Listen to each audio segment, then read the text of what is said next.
શું આદિવાસી વિસ્તારના બાળકોના જીવની કોઈ કિંમત નથી હોતી?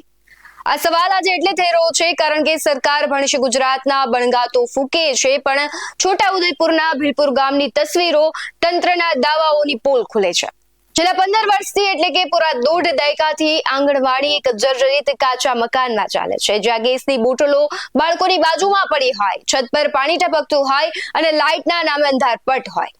સવાલ એ છે કે શું તંત્ર કોઈ મોટી હોનારતની રાહ જોઈ રહ્યું છે? જો આ જર્જરિત દિવાલો માસૂમો પર ખાબકશે તો જવાબદાર કોણ? સુવિધાની વાત તો ભૂલી જ જાઓ, કારણ કે પ્રાથમિક જરૂરિયાતો પણ અહીંયા નથી. આંગણવાડીમાં લાઇટ નથી એટલે ધૂમધકતા તાપમાં બાળકોને ઓટલા પર બેસવું પડે છે. અને ગંભીરતા તો જુઓ, જે રૂમમાં બાળકો ભણે છે ત્યાં જ ગેસનું બોટલ અને સગડી રાખવામાં આવે છે. વિચાર કરો, એક નાની ચિંગારી આ માસૂમોના જીવ લઈ શકે છે. શું ICDS વિભાગને આ મોતનો સામાન દેખાતો નથી? અને પરિસ્થિતિ એટલી હદે વણસી છે કે આંગણવાડી ખરેખર પોતે પણ ફફડાટમાં જીવે છે.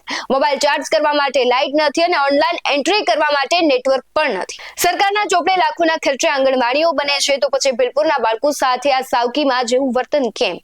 એક બાજુ કહેવાય છે કે આદિવાસી વિસ્તાર છે તેના માટે મબલક છે, ગ્રાન્ટ આપવામાં આવે છે, અધિકારીઓ પોતાના પોસ્ટિંગ માટે ઘણા બધા પૈસાઓ પણ આપે છે, પરંતુ એ માત્ર પોતાના સ્વાર્થ માટે બધું થાય છે.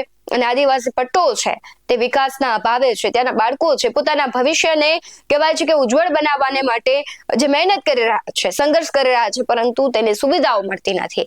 તેમને એક પ્રકારનું જુનૂન છે કે અમારે કંઈક કરવું છે, પરંતુ સુવિધાઓ મળતી નથી.